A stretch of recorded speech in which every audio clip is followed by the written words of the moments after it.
தலைப்புச் செய்திகள்.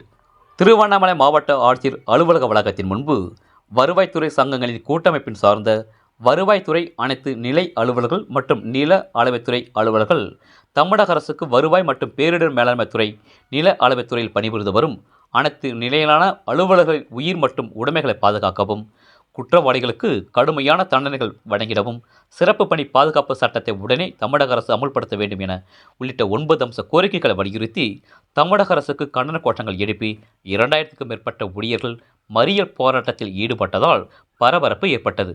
மற்றும் பாதுகாப்பு பணியில் இருந்த காவல்துறை அதிகாரிகள் அவர்களை அழைத்து தனியார் திருமண மண்டபத்தில் அடைத்தனர். ரேட் நியூஸ் தமிழ் செய்திக்காக திருவண்ணாமலை மாவட்ட செய்தியாளர் குப்பன். செய்திகளை உடனுக்குடன் தெரிந்து கொள்ள ரேட் நியூஸ் தமிழ் சேனலை சப்ஸ்கிரைப் செய்வோம்.